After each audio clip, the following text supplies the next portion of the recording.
အားလုံးပဲမင်္ဂလာပါဒီနေ့မှာတော့ပညာဒါန Day 3အနေနဲ့ဟိရခဏလေးကိုဆွဲပြပေးသွားမှာပဲဖြစ်ပါတယ်ပထမအဆုံးအနေနဲ့အစစလုံးဖြစ်တဲ့အလေးကိုဆွဲပြပေးသွားပါမယ်သူ့မှာတော့အချက်3ချက်ပါဝင်ပါတယ်ဆွဲချက်3ခုပါဝင်ပါတယ်ဒါလေးကတော့ပထမတစ်ချက်ပါတစ်ချက်ပါဝါဒရှိသင်မင်းသွားတဲ့အတိုင်းတစ်ချက်ချင်းစီလိုက်ဆွဲကြည့်ကြပါနော်တစ်ချက်ပါဆွဲချက်နံပါတ်1ဆွဲချက်နံပါတ်2အနေနဲ့တစ်ချက်အပေါ်ကနေအောက်ကိုလာမယ်နှစ်ချက်ပါဆွဲချက်နံပါတ်2ပါသူ့မှာအချက်3ချက်ရှိရဲ့အခု2ချက်ပြီးသွားပါပြီเนาะလိုက်ပြီးတော့တူတူဆွဲကြည့်ပါเนาะတစ်ချက်နှစ်ချက်သူကမြန်မာ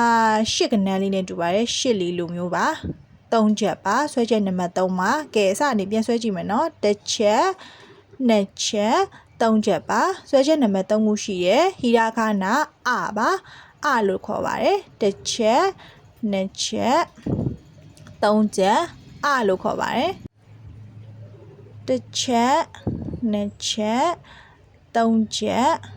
အလေးပါဟိရခဏအလေးပါ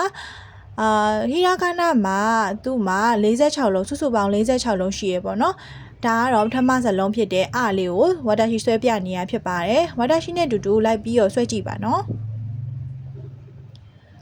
ကဲနောက်ဆုံးတစ်ခေါက်အနေနဲ့အလေးကိုထပ်ဆွဲပြပါမယ်သူ့မှာဆွဲချက်3ချက်ရှိပါတယ်တစ်ချက်